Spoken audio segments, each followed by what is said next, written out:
Well, hello, and welcome to another episode of My Heart. Every week, I start saying My Heart on Pages.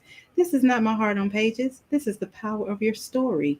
And I guess My Heart on Pages is so near and dear to me because it's a podcast show that I do, and I talk about the heart of a person's story. And usually I talk to authors who have published their stories, and so I always get that mixed up. So this is the power of your story because your story has power. There's power in your story. So today I had a guest today who was going to join me. Hopefully she'll join me soon. Gwen Smalls. She has an amazing story. Her brother several years ago was killed by the Boston police, and it was a whole bunch of controversy surrounding that. And she's advocating for some law changes. And so I hope she'll be able to join us. But if she can't, we understand things happen. I'm here in Georgia, and she is in Virginia, I believe. Anyway, how y'all doing today? Today has been a very interesting day for me. And sometimes it happens. And sometimes I think, you know what? It's always an interesting day, but how you maneuver through that day is what matters. So I didn't expect my guest to not be here yet. And so now I'm having to maneuver, but that's okay because everything that happens in our day teaches us how to make the next move. So we're talking about, so when will the bow break? And if you know about tension and if you know about stress, there has to be a breaking point. And with everything that's going on in the world now, there has to be a breaking point. And so, what's your breaking point? What's my breaking point? When will your bow break? So, what's your bow? So, what's my bow? My bow could be what's going on with, my family, what's going on with my health, what's going on with my finances, what's the breaking point. There are some people who can't handle some things, and everybody, no matter how strong you are, can only handle so much. So today my day started out super early, and I usually do a clubhouse on Thursday mornings called The Power of Your Story. Oh, looks like my guest is here. Hi, Miss Gwendolyn. I Hi, can I how can you doing? okay, I see you. How Yes, are you? I'm okay. It's been one of those weeks where I'm trying to get everything straight with the book, so Okay, I'm here. okay. I'm glad. Okay, well, thank you so much for being here. If you can speak a little louder because it sounds like you're far back. Okay, okay, So, um, okay. I can speak louder. okay, all right, good. So we just got started and we are talking about when will the bow break. I was just giving them a little teeny bit of introduction about you. And so I'm so glad that you were able to make it. I know that things happen. Today has been a very interesting day for me. Okay. And I thought I'm gonna take a nap because I'm tired, and that did not happen. As soon as I thought I was gonna put my feet up and close my eyes, either the phone was ringing or I kept hearing pings, but I didn't silence everything. So it is what it is. It Yes, is it what it is. is. Yes. So this is the power of your story. And we are broadcasting live through Facebook, Twitter, through YouTube, and it will be replayed on Trivia Inspirational Radio in Baltimore. So I am so glad to have you here. I'm LaQuita Parks, and I'm your host. And I am the owner of Pay Pro V Publishing. And Pay Pro V means pain, progress, victory, because without pain, there's no progress. And without progress, there can be no victory. And we help people take their stories from a thought to a realization because everybody has a story. And on the power of your story, we talk to some amazing people who have some amazing stories. Some of those stories are a tragedy, some of those stories are of overcoming and heartache and heartbreak, but bounce back and overcoming and enduring. And we want to help motivate, inspire, and encourage people. And we want to help heal. So something that somebody on the show can say that can touch your heart, heal your heart, answer a question maybe that you were probably thinking something that's been going on in your mind. But we're here to help you help you be better. That's all I can say. help you be better, you know. So Miss Gwen, what's going on? I'm sorry, you look like you done had a day, girl. Yes, I have. So Well, actually, I had a week because I've been trying to make sure that the paperback, hardback books are coming out okay and is a lot more informative from the limited edition. So I'm giving people extra who buys the book, okay. as well as those who get the limited edition. But they can also, who buy the limited edition, also gets a book. So they get a treat for uh, giving me that Okay. support. So yeah, Okay. that's why I have a week. Okay. So Yes. tell us about, introduce yourself and tell us who you are and where you broadcasting from. Yes, my name is Gwen Smalls. I'm broadcasting from Richmond, Virginia, and I'm so glad to be back on your show. I believe that the last show that we had with the podcast was so informative, and I got some very some supportive behind it. So with that being said, I'm glad we had that. I'm glad that I could share Ray's story and let it be a teaching lesson too. You know, so much that we need to know and so much that we need to learn in regards to what happened to him. And so Okay. it should be brushed under the rug. And so I'm here. I'm so glad I'm here today. Really am. Okay. Awesome. So tell us who Ray, and a lot of people don't know him as Ray.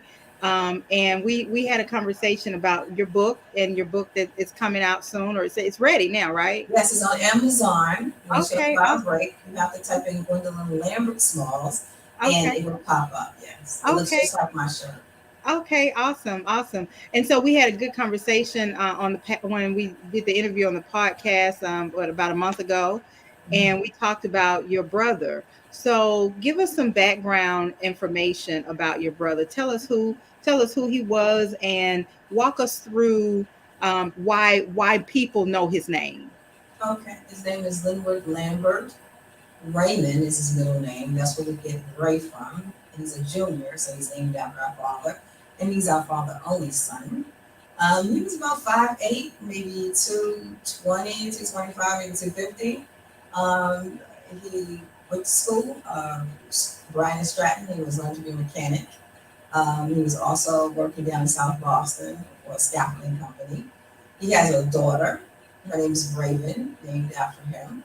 I believe she's like 22, 23 now. I believe she also have grandchildren that he didn't get a chance to meet, grow with, and teach them things. Um, he's from Richmond. We both graduated from Holland Springs High School in the same area where I live at right now. For the most part, yeah. Hmm.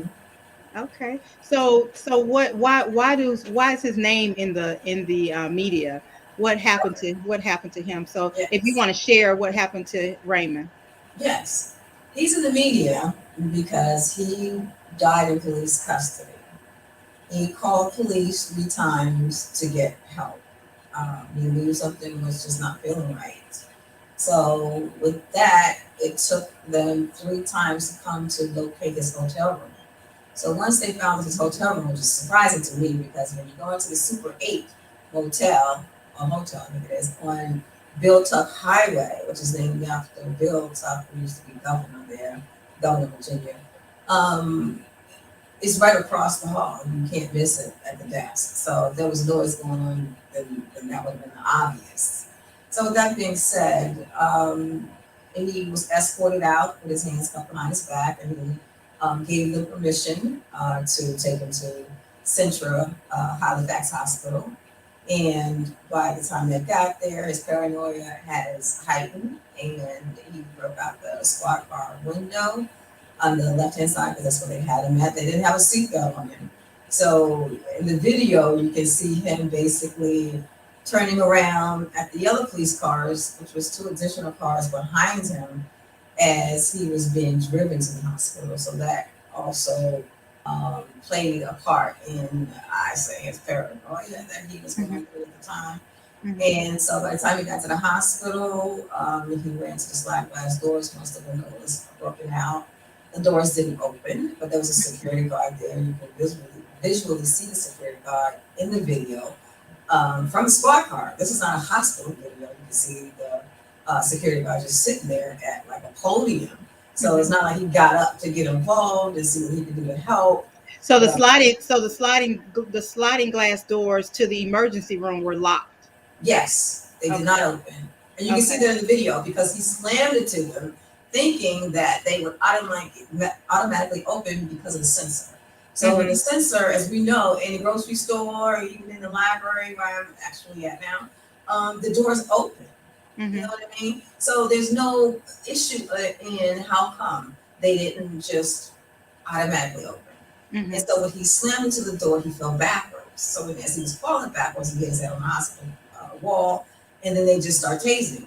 There was no questions. It was no, let's pick him up and take him to the hospital. Let's take him to this door, which is the emergency room door, which is the first car is the furthest from the emergency room door. So the second car was parked in the middle, and then the third car was parked directly in the front of the sliding glass doors. That's how you can see the security guard so well.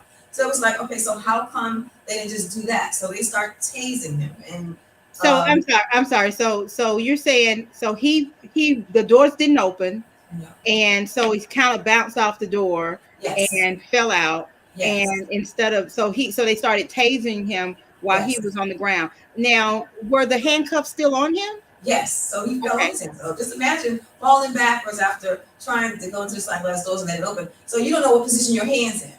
So I Mhm. can see his hands. I know what his hands look like. Mhm. I know what his hands look like. So I can only imagine with them cuffed the way that they are, and then you fall back. So you are hurting, you're aching, and then your head is hurting and you're aching, and now they're uh, uh, shooting their tasers into your body. Mhm. 3 officers at one time. Wow. Wow. Wow. So was he did he ever lose consciousness? No, he didn't lose He consciousness. was conscious the whole time. He was conscious the whole time because they was Wow. giving him commands, and he was also asking, begging and pleading them not to kill him. And he was also trying to answer the command because when you answer someone's command, that perceptionally usually calms people down. You're like, okay, well, he's listening, he's Mhm. obeying, so we can stop firing the taser at him, and we can also pick him up and walk him into the hospital. But they Mhm. didn't do that. It's Wow. like they was in some type of maze or something mentally that they just didn't hear or respect that he was not cursing at them. Tiffany Bratton, who was corporal at the time, she got promoted to lieutenant afterwards. She accused him of biting another officer and grabbing her taser. And he did not grab her taser because there's handcuffs on him. So I don't know who can grab a taser with your hands cuffed behind your back. So Wow. all those things did not happen, but that is what she said. And unfortunately, in our police departments across America, people do come on the job and they do try to cover themselves by making things up, to having reason to say, well, instead of saying, well, they perceived he had a gun, they perceived that he had a knife. Instead, what they're saying is that he grabbed my taser, then I had a right to shoot him Mhm. or continue the police brutality. Mhm. So to me, that's basically what that is. So he didn't do neither. As you can see in the video, and I said previously, CNN has a copy of the video. And it's 38 minutes. I don't know if they have, you can find their copy, but it's 38 minutes of that in front of the hospital. Not Wow. in the portal at the police station, where we talked about the CPR being administered, life-saving CPR, which they did not do that. That's additional. So you add that with the 38 minutes. That's a long time to be tasing someone. So that's Wow. almost an hour that they could have made a difference in his life, with his life. Wow. Yes. So and we talked about this during the interview that you and I did a while back about the book when shall the bow break, and because I we talked about because you're very knowledgeable about law enforcement and about some of the procedures, and not because you researched and you guys have been on this trail for a long time, but you worked in law enforcement for a while, right? Yes, I worked for the 32nd Precinct in Harlem for 8 years. So I've dealt with the administrative part. I worked in roll call. So I worked and also developed friendships those 8 years that I still have today. Mm-hmm. So the family goes back since I was 20, 21, 22, 23 when I joined, when I was hired by the police department as a police administrative aide. So yeah, I have some insight on what things they do, and I put that in the book, some of it, Hmm. and some things that are normal protocol and Hmm. police policy and procedures that you're supposed to go by. And some people do, and some people don't. But for the most part, people try. You know, it's just regular people like you and I. We can get up and just go take the test and get hired, and we're working for the police department the next day, and we got a 20-year career. Awesome. We got pension. Awesome. We could, buy a house, send our kids to private school. That's awesome. Live in a great neighborhood. People advance all the way to police commissioner. Hmm. So it is a job with advancement, yes. So yeah, I worked there for a while, so I have some idea. So, so continue telling us. I want to know where were you and your family when you heard the news that this was going on? When were you guys notified? And I'm glad you Well, asked that question because no one has ever asked me that question. Maybe when it first hit the media, the media down in South Boston did it. But I'm glad you asked that question. I was actually in Richmond in my apartment or townhouse at the time. And my sisters, they lived in Washington, D.C., Alexandria, my father in Maryland. So when we got the news, it was reported that a police officer, I believe, was notified from South Boston Halifax Police Department, and they notified someone in Richmond because that's where we live. So they could find out his address. I think they ran his license plate.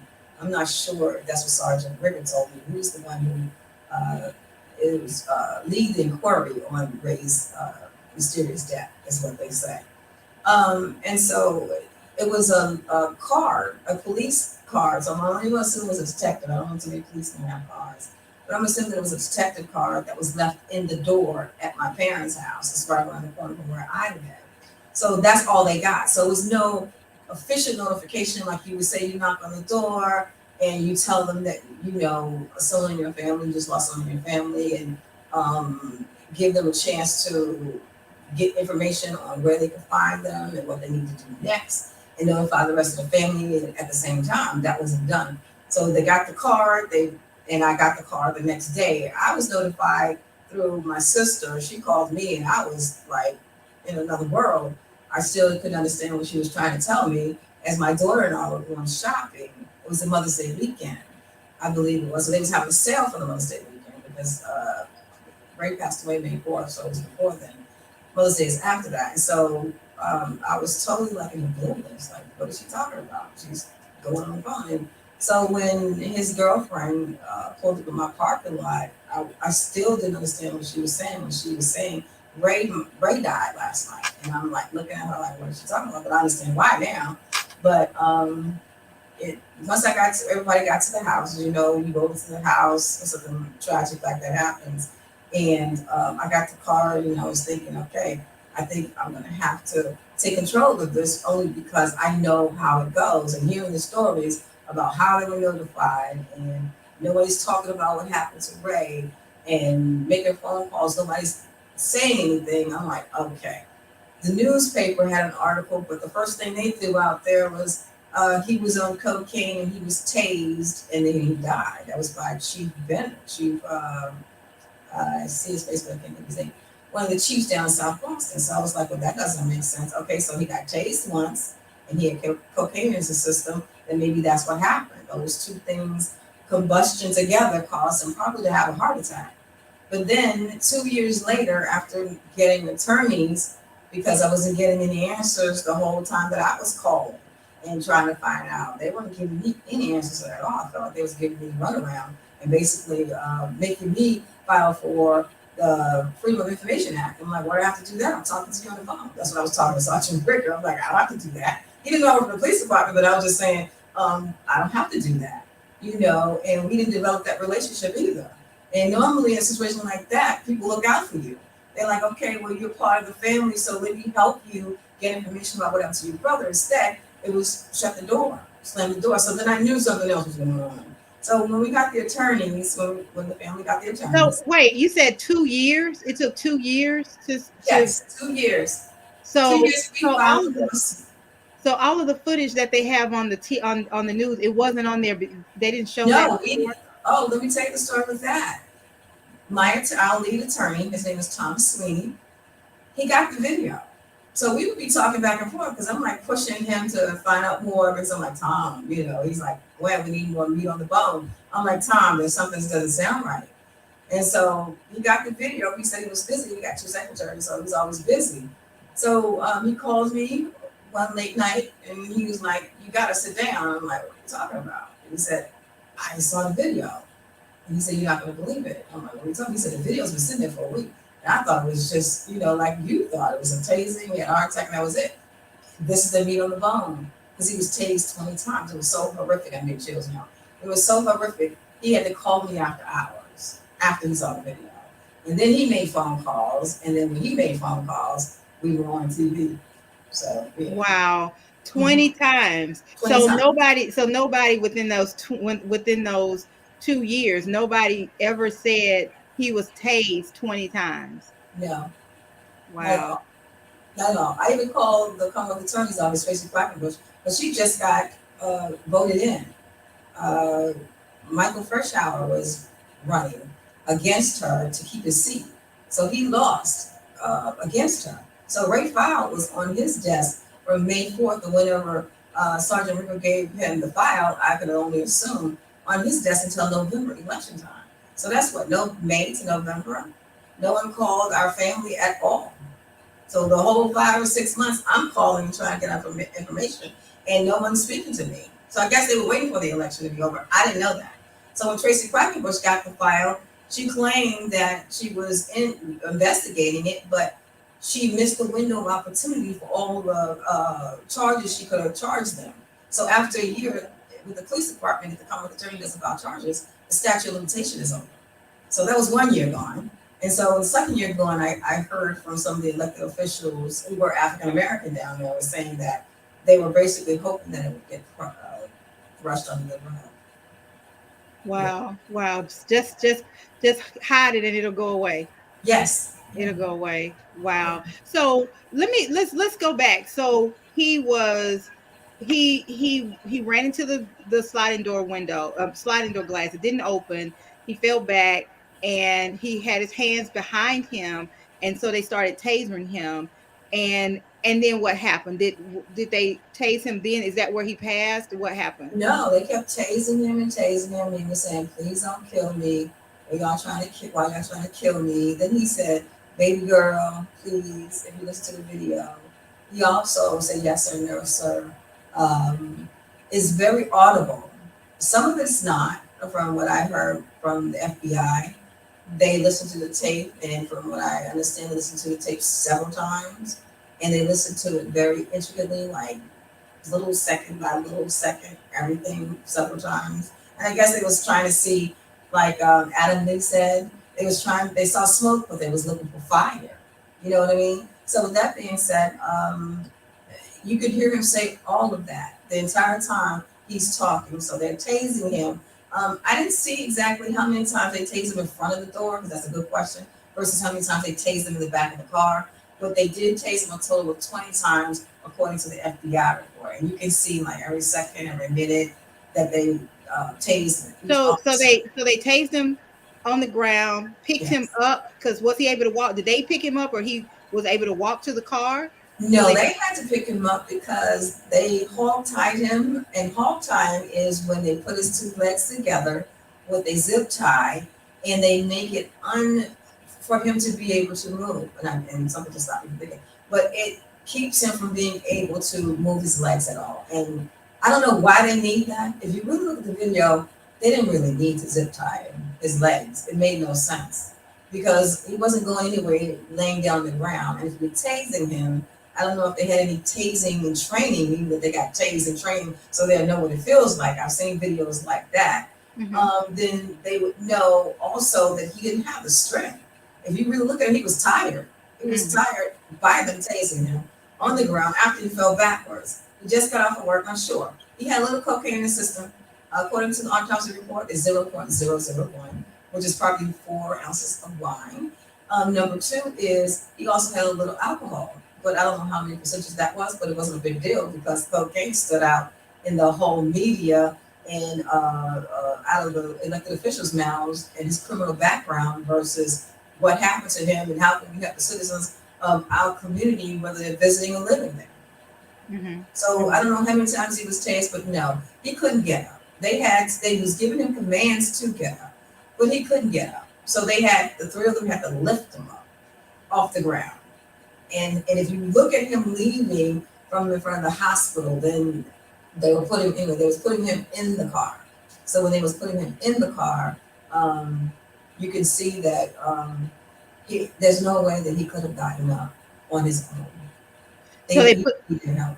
so they put him in the car and Mhm. they continued to tase him. Did they leave the scene to go to the police department, or did they continue to tase him right there in front of the hospital? Okay. Once the most of the tasing had stopped, Officer Manning was still there, and the taser wire and prongs was still in my brother's chest. So one of the nurses came out and asked, "Is he for us?" And he said no. He just said he has cocaine in his system, so we're taking him to jail. In the meantime, he knew from what he said he had a little training of how to use a taser. Um, he just pulled it out of his chest without taking him into the hospital and the doctor or nurse take it out of his chest. He just jerked it out of his chest while he was right there sitting on the ground handcuffed. So once that was done, they did put him in the back of the car. What made no sense to me is they start tasing more, but I think Tiffany did most of the tasing in the back of the car because you can hear her say, "Oh, did he bite you?" And it's like, well, why can't he say he got bit if he got bit? And then you can hear him say, "Ow," and I know I'm dragging on a little theatricalness, if that's a word, with it. But of course, if he got bit, then he should have made some type of sound as though he was bit. And she was making up all these things that she was going to put in the report. Oh, he bit you, I'm going to put that in there. Oh, he did this, I'm going to put that in there. Like, it didn't really make sense. You didn't have to, like, say all that. If she was saying that because she was training Officer Clay and Officer Man, I said, okay, so maybe they need to hear out loud that she's training them. And Mm-hmm. so they need to know this what goes into a report. When, I don't know, when you, because he wasn't arrested. So I guess you would say when you handcuff and hog tie someone and you put him in a car and you give him commands and you think he's doing more than what he's So supposed to be. wait. So I don't know all of the ins and outs, but I'm under the understanding when somebody put handcuffs on you and put you in the back of the car, you're not arrested. No, So when are you arrested? You have to be read rights. you should. Your Miranda rights. That's when you're arrested. Okay, and so but you can just put the cuffs on, get in the car. I Um, believe they put. Well, I'm going to assume they put the cuffs on him because there was damages in the hotel. He was saying that he had killed people. There was a car outside with a laser on him. so it was actually for safety. It was safety, for their safety, for his safety, most Right. importantly, Okay, but for I can their see that. safety, because he was acting erratic. Radical. Okay. Right. Okay. So they did that. And so he volunteered because if you listen to the video, Tiffany Bratton asked, and he Mhm. said yes. So he Okay. volunteered to go and Okay. help. Okay. So he went without a fight. Yes, of course. Okay. The fight Okay. that happened to him in the hospital. Wow. And so he passed. Did he died in the back of the police car? I'm going to say, according to the Richmond Common Attorney, Michael Herring, that is what he led me to believe. This was off the record conversation that we had. Hmm. Hmm. And I didn't put that in the book, but that's an Hmm. off the record conversation that we had. Not that I would speak about it. Hmm. Um, And so but there are millions of people listening now. So it's on the right. It's on the it's record. on the record now. I don't care, really. I mean, that's what I'm saying. But On the yes, record now. that's what he said off the record, that he was slowly leaving. And so I just knew what he meant from looking at the video recently because I didn't want to see it, but I have to talk about it in certain parts of it in detail. So there's certain parts that I have to see. Hmm. Hmm. Wow. So let's talk about wow. So where are you now? Where is the family? Is it something you can talk about? Where are you now? Because it's been since, was it 2009? No, 2013 election year. 2013, 2013. Yes, And so almost 10 years, yes. almost 10 years. So where's the family? Because obviously you're still looking for closure. We didn't get an apology. That came with the confidentiality agreement. And most people who Okay. go through the situation that we go through, it says that in some certain parts of the confidentiality agreement. It Hmm. says that. It says that um, there won't be any apology. So we didn't get one. So how do you have closure when you don't get an apology? Number one. Number two is how do you look at the same police department, which I read that they're looking for other people who have done crimes and want closures for their family. And I put that in the book. And I'm like, wow, the audacity for them to have that in the paper. Please call the number so we can help the family find closure. And I'm thinking of my father and my sisters and the rest of my family and my other brother. I'm like, well, we didn't get closure at all. So what is this? The brush under the rug. So we don't get the apology because of the confidentiality agreement. Wow. So you guys had to sign a confidentiality agreement, and you got to keep your mouth shut on what it was about. And Yes, the scope of it is that, okay, here's your confidentiality agreement. So, but we're not saying we're sorry. So and a sorry is an admission of guilt. exactly. And So that we're not. goes on a lot in a whole lot of other cases where people don't want to admit their guilt. So when they don't admit their guilt, it goes years and years and years, and families suffer while other Mhm, people are mhm, having a great life. mhm. So, and that's not fair. In my opinion. Wow. So if you're just tuning in, we are talking to Gwendolyn Smalls, and we're talking about when the bow breaks. And she just told us, shared with us the story of her brother, Linwood Lambert, Ray, who died at the hands of the police in 2013. And this was in Virginia, right? Yes. And she has written a book called When Shall the Bow Break. And so I'm LaQuita Parks, I'm your host. This is a great discussion. If you're just tuning in, we're going to continue talking about this book, When the Bow Breaks. And so it's out now. You can find it on Amazon.com, right? And you're Yes. wearing the shirt to match the Yes, cover I of the am. book. Is that the book sitting right there? Can you hold the book Yes, it up for us? is. But that's the copy of the book that we had before, but that's not the actual Okay. book. Yes, but Okay, that is okay. the. I'll be looking for my book now. I You know, want my you'll get a signed one. autographed copy. I'll be looking for my autographed copy. Yes, yes, Um, yes. so why the name? Why When the Bow Breaks? Why that name? Okay, to make the long story short, we did have that. The title came to my head, and it's for something else. But when I looked at from my brother's situation, I saw that the Empire Police, being that I worked for the police department for 8 years, and so much have happened in those 8 years. I mean, like so much have happened. The good, the bad, and the ugly. And so I knew that the Empire Police was very strong, and they have unlimited resources, so they can get attorneys from all over and fly them in and have them come and testify on the stand on the officer's behalf. And I don't want to seem sounding like I'm anti-police because I'm not. I'm just only talking about the establishment of the police and the empire that it is, and how they have laws like qualified immunity to keep from being sued, and also the perception. I don't Wait, you remember, said but I did the qualified. research on. I'm sorry, you said qualified immunity. Yes, qualified immunity, which eliminates them from being, anyway, um, sued. Yeah, Wow. that's what that Okay. is. It keeps them from Okay. being sued. So qualified immunity, and that's what we got. We got partial qualified immunity.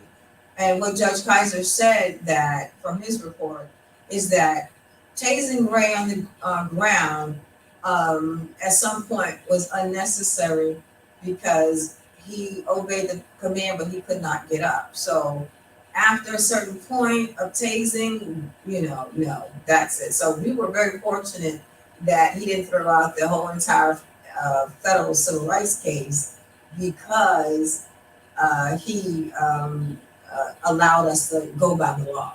Mm-hmm. And our attorneys were good. You know, they're very good attorneys. They're from Philadelphia, Messer and Associates. So they're really good. They're super lawyers. They Mm-hmm. win $1 million cases seem like almost every day. So they're really good. And Dr. Biden, Dr. Biden was on Mike Brown, the pathologist. Mm-hmm. I put him in my book too. Very Mm-hmm. nice guy. Mm-hmm. And he said something to Tom that with our family, he said God must have sent him to us. I don't know why he said that. It made me emotional. But because Ray was tased 20 times the way that happened, and it still seemed bizarre and very mysterious. And with that being said, he was also on Mike Brown. He was on Freddie Gray's case. I believe he also was on uh, Trayvon Martin. It was so many George Floyd, because I talked to Tom. Tom let me know that he was on George Floyd. And if you read the last part of the book where it says the International Panel of Experts on Human Rights, Tom talks about George Floyd because Mm-hmm. the lawyers asked him questions, the international lawyers, and they were asking him questions. So he was trying to break down American constitutional law and how it works, Mm-hmm. and local laws or state laws, the difference of, so they can understand the reason why African Americans don't get justice and are abused in America with the police forces. And so, yeah, so it's very interesting how he was able to break it down and use George Floyd as an example. So that means that this is relevant. Ray's story will always be relevant Mm-hmm. because it's ongoing. And with qualified immunity, some people don't get qualified immunity. They Mm-hmm. don't get the opportunity to move forward. You know, So we talked about this when we did the interview.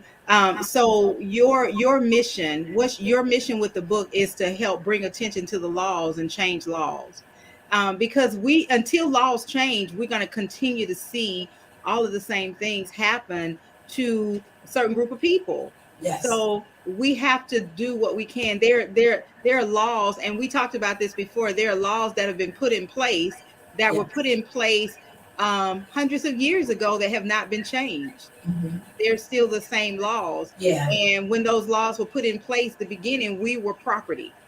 yes, We yes. were So property. we didn't So have rights. right. And So that is in the share a little Screws. bit about that. Share a little bit about Yes, that. yes. So Screws versus United States is about a man named Bobby, and he stole a tire from a garage, and he took it home. So the sheriff Screws, I believe he was 26, went to Bobby's house, and he was like George Floyd. George Floyd and Darren Chevron, I think his name is. I'm not sure what is the officer's name Mm-hmm. that killed him. Mm-hmm. They knew each other prior to. Mm-hmm. So Screws and Bobby, I can't think of his name. I've read it when I'm at home. He They knew each other before. So when he took the Billy Club, I think it is, or Mm-hmm. nightstick as they say, and he beat Yeah. Bobby. I also believe I read that he chained him to the back of his squad car and dragged him around the courthouse in Georgia. Um, when he died, in the complaint, it had in, indifference, or intent. Did Sheriff Screws intended to kill Bobby when he was beating him and depriving him of his due process of going to court? I can't even think the way that we're supposed to say it. But Mm-hmm. that's what he was saying, giving him the ability to have his day in court. So when that happened, we got our case from the FBI. So when we got our case from the FBI and the 3 federal prosecutors that came to our house, that was in the blue folder that was given to our family. It was given to so that we can read it and know that 1945, I believe, when they came up with reasonable doubt. So when the 3 judges, Black, Reed, and another judge, they came up with reasonable doubt. So with that, it made it difficult for most people to get justice because one juror, and that was told to me by federal prosecutor John Fishwick Mhm. Jr. He has a law firm in Fishwick Jr. He has a law firm in Roanoke, and he told me that if one juror decides not to agree with the rest of the jurors, and so many words he said, then that would just basically that's the case. So it would be taking a risk for them to try to convince all 12 jurors that they did injure Ray or intended to injure him or kill him in that way. And so with Sheriff's crews and Negroes having rights, that was a discussion. Like most attorneys, when you go to court, you try to get the best laws. You try to get the ones even if it dates back to 1796. And you want to find out if you can use that law case to fight your case with similarities. Mhm. And Mhm. that's what our attorney was doing because there was laws coming out when we were going to court. And I was looking them up and I was giving him laws, and he already had somebody in Virginia sending him laws too. And he's like, I got that one. So I was doing my part still. Excuse me, still. I was still doing my job, was to get justice for my brother, for my family. And so, Mhm. and when that law came into, uh, I can't think of the word to say, but the laws were made with reasonable doubt. It made it hard for people to get justice. Mhm. And when you read something in a complaint like I did, one of the lawyers tried to apply an old law. I don't remember the year. One of the judges said, "Well, you can't use this because Negroes didn't have rights because it's a Negro law, and we weren't called black. It wasn't called African American. We were called Negroes, Negroes. right? No, you can't use this because Negroes didn't have rights." So you can read that in 2013 or 15 or 16 when we was going to federal court, and then you have that from 1945. It's like, well, where is the amendment and where's these constitutional lawyers? You know, And the when you think about it, when you think about it, there doesn't seem to be, there is a need. We see a need to change the law, but the lawmakers, yes, and they don't see the need because some people still think of people of color as product of as property. property. So there's no need. That's why when talking to young people, and what do you want to be when you grow up, encouraging them to go into a direction so they can change the laws, because the laws, Yes, as we get older, it doesn't get any better, so the laws have to be changed. And I think we talked about this too. There's so many shootings. There's the shootings at the schools, and the last month there's been more shootings in the last month, mass shootings, than there's been almost in the history of the country. yes, And it's so traumatic, it's detrimental, and it affects everybody throughout the world, whether you're in the United States or not. It affects everybody. So yes, when you're looking at hatred and teaching, you got to start when they're small and start yes, engraving that, instead of starting with the you know you're different, you're better, your skin's light, you're better, your skin's yeah, dark, you're better, whatever that is. But when we're talking to young people and encouraging them, we have to encourage them to to get educated, become educated, because if you're not educated, if you can't read, if you can't write, then how are you going to get to a point where you even know what the laws are to change the laws? So we have to educate. And your book, when shall the bow breaks, you talk about there you have tell us who you have on the cover. Okay, on the cover of it, it's just like my T-shirt. This Right. is So black I and white. see the Yes. people on your t-shirt. Who are the people on your t-shirt? Okay, the people on my T-shirt are protesters, and as you can see, this one I believe is at a George Floyd protest. Mm-hmm. It's a newspaper, a drawing of a newspaper article, right? And then Mm-hmm. you have here a young lady who made the Time magazine for having a mirror and a mask on. So this is modern day times. Mm-hmm. Okay, she has a mask on with a mirror pointing to the police who are wearing riot gear.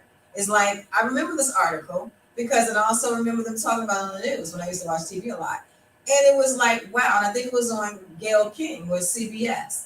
And they were talking about how she has on a mask and a mirror reflecting riot gear in America in a Mhm. city street where if you look further, you probably see a McDonald's Big M up there. You know what I mean? Or restaurants and Mhm. Mhm. stores. So it Mhm. was showing that this is an unnecessary force Yeah. for a little person with a mirror, Mhm. right? And over Mhm. here you have a young man who's walking home from school with his book bag, and you have two white officers who are basically intimidating him. So this is a handcuff right here. Mhm. Mhm. Okay, and down here, this one represents more Brown Voices of Board of Ed, Farmville, Virginia, where my family is also from. We went shopping and stuff like that. And these are protesters.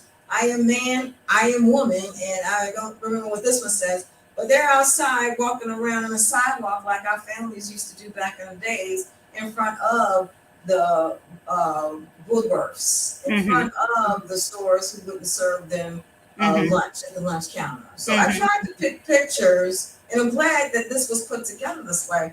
But I wanted pictures that reflected my story. So when I Uh-huh. gave the idea to someone, they did it perfectly Mhm. because it tells everything that's in the book.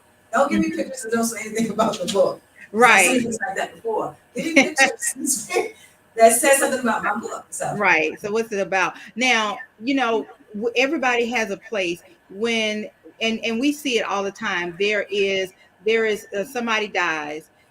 There is somebody dies at the hands of the police. There is some injustices.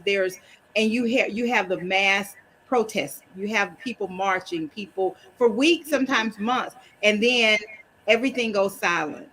The people go home. Sometimes you don't hear anything else until there is another tragedy, and then they come back. It's like we dust off our marching boots and we come back out. There has to be more. We have to do more than just protest. We have to do more than that. We have to vote. We have to change the laws. We have to vote on the laws. We have to vote on amendments to the laws, because until we do that, that's not going to happen. But everybody can't go out and protest. So everybody has a part. Every one of us has a responsibility to do something. It doesn't matter if you black, white, purple, yellow, polka dot. You have a responsibility to do something. And the problem is most of us do nothing.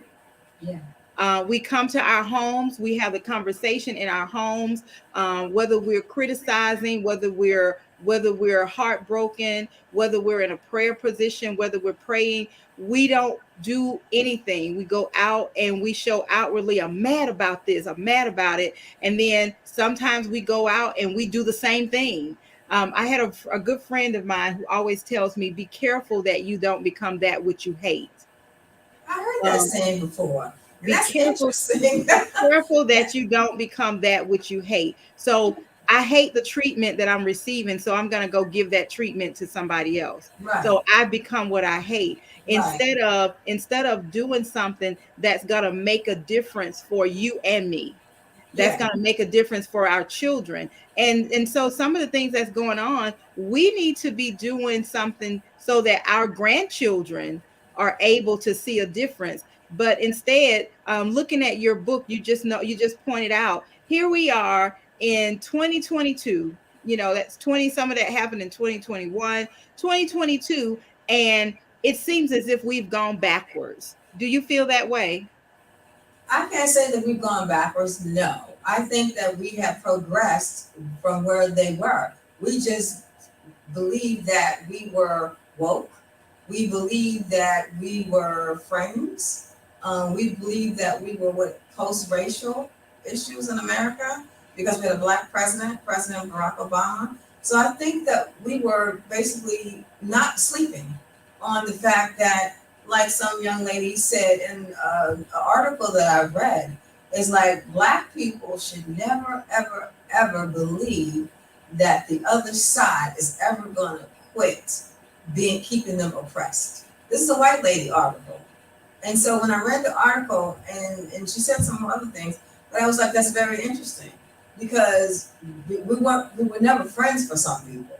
We forget that they also back in the days for those who had slaves and believe in the establishment of slavery, oppression, that they believe that they can also be nice to you. I heard one old white guy say, we don't have to like you, but we can take your money. You know, I've heard stories like that before, that And I couldn't understand it. I'm like, but how could you smile?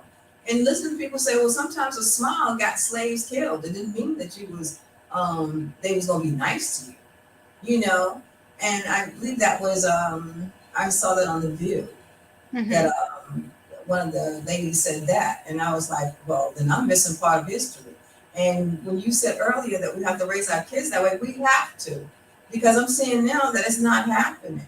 No. Even in my case, learning history, I had to come back to Virginia to learn that we got the best history it seems out of all the states out there. You know, we got Civil War, you know, the colonies, we got the colonization, we got But we're changing. Every breastplate, time you turn around, it's changing. They're taking books out of schools. You can't banning introduce something. books. And it's because I don't want you to bring up something that's gonna make me feel bad. I Yeah, don't want you to bring up something. And when we're doing that, then we're not teaching our children our history. So right. if I don't know my history, if I don't know where I've been, I'm not going to know where I'm going. And when I say we've gone backwards, I was doing an interview, and there was some footage where back in 30, 40, 50 years. I'm 53. So when I was growing up, and you saw when we traveled, we couldn't leave the house looking any kind of way. When you traveled, you walk with purpose, like you were going somewhere, and you spoke to adults in a respectful manner. Even you were trained to do those things. We were taught yes ma'am, no ma'am, Yeah, to our elders. yeah, And so now you don't see that, because as the generations turn, generations are not, the older people are not teaching the younger people, and you get a whole lot of crazy going on. So we don't educate when it's time to know what laws to change. Then we haven't taught these babies, so they don't even know where to fight. So they're growing up, they haven't been taught, because now we're in a society where everybody gets a prize. Everybody wins something. If nobody wins, if everybody doesn't get a trophy, nobody gets a trophy. There is no work hard so that you can win. Everybody has to win. I do some creative writing, and I have a little group, and they're little. They're like, this particular group is 5 to 8 years old. I think one is like 2 or 3, and something simple as pick a number to see who goes first. If certain ones don't get first, yeah, they spaz out. I mean, they yeah, they cup their hands and they get upset. Well, these are babies. And if yeah. that behavior isn't corrected when they get older and things are not going to go their way, then it's going to be a problem. But see, I agree with you. Raising a child at that age is an awesome thing. You know, Yes, a lot is put on kids at that age, whether it's some foreign thing or they're naturally that way. Number one. I believe that when you said earlier that you have to teach them in order for them to know where they came from. That's something I used to say all the time. If you don't know where you came from, you're not gonna know where you're going. nope. And then when you get there, you're not gonna be ready. You're Right. not gonna You be gotta ready you when you gotta get recognize who's in the room. exactly. Like, who am I competing with? So when Yeah, I walk in, and that we're not teaching that.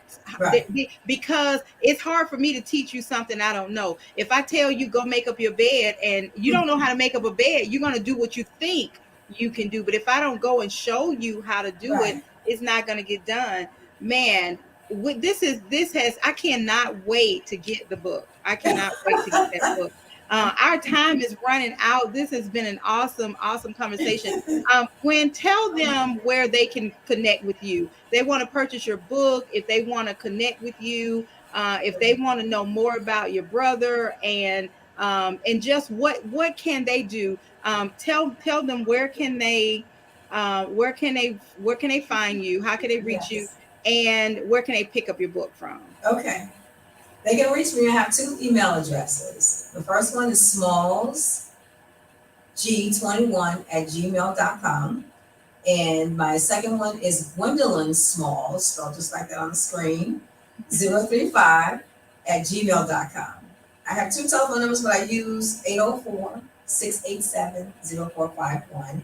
And that's the one I use all the time. If you see my phone, I'm doing the book on there. I'm doing a lot on there. It looks busy too. So and also please purchase my book on Amazon.com. Okay. It's Windshield About Break, as you can see. It's just like this. And also type in my name so you can get it up much faster. Because then it'll come up and you won't have to go through all the windshield valve breaks. Type in my name and mine will just pop right up. And And it's Gwen, $9.99. So you're on social media too, right? yes, I You're am. on I'm on Facebook. Facebook. Yes, Gwendolyn Okay. Smalls, Gwen Smalls, and I'm putting my website together. So and that will be added in. Awesome. This has been a tremendous conversation. I am so glad that you said yes. Thank you so much. Yes. Keep it going so people can know your story, and not just know your story, but what's the solution. A lot of times we have a story. Everybody has a story, and we have a story where there is an opportunity to make changes, and then we drop the ball. And I'm glad to see that you're still going with it and you're still seeking the answers. And what can we do to change the laws? Because it keeps happening over and over. And it's not going to stop, because that was in 2013. Yes. And then the people that you talk about in your book, some of them, that's been recently. So it keeps happening. It keeps happening. And until we as a people make those changes, it's not going to stop. But It's let not me going say to. this really quick, and I like the Boys and Girls Club, right? And I like the Big Brother, okay? And I also like the fact that Steve Harvey has his thing. And that's what I wanted to do before. I wanted to get an organization together called Checkmate. And that is to find police officers that do bad, have civil rights cases, resign, go to another police department. So we got to track them because they go back and do the same thing in another police department. Also, as well as where is these constitutional lawyers at? We got some good African American constitutional lawyers. We also got allies who can also go in there and say, hey, let's just pull this one apart. It might take us a while, but at least we can amend it. I heard through a friend of mine that she knew an attorney who is African American who was doing that. But she's like, but he's almost like he's by himself. Yeah. So it's Need like no one's a really special out there. task force. Yeah, it's not helping him go in and just pull them apart. And if you can't pull them apart, say, can you just amend this?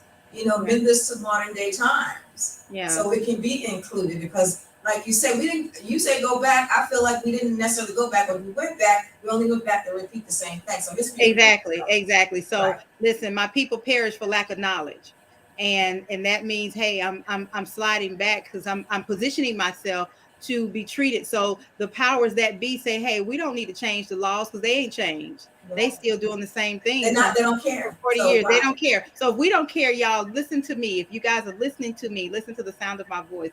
If we don't care about us, nobody's going to care about us. If you don't care about yourself, why should anybody else care about you? So we each have a responsibility to do our part, and we have to. And so this has been a great conversation. Again, Gwen, we're going to have to talk some more. Yes. I am LaQuita Parks, and I am your host. And this has been The Power of Your Story with Gwendolyn Smalls. And listen, everybody has a story. If you have a story, and I know that you have a story, let me help you take that story from a thought to a realization.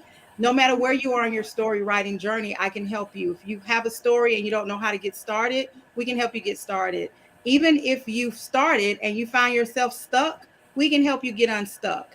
And if you've already written your story, you just need it published, we can help you publish your story. There's always somebody waiting on the other side of their story, so that of the other side of your story, so they can get healing through their story. Everybody has a story. There's power in your story. This has been a plum pleasing pleasure, better than a triple deck of peanut butter and jelly sandwich. That's my story, and I'm sticking to it. So until next time, we will see you guys next Thursday, where we have another amazing guest that is going to talk about healing yourself. I can't wait. Gwendolyn, again, it has been a pleasure. Yes. And until next time, you guys be good, take care of each other, and do your part. We all have a part to do. I'm gonna do my part. Gwen, you gonna do your part? You know I am. We're gonna do I'm our here with part. you. So yes, I Thank am. you. Till next time. Have a great one.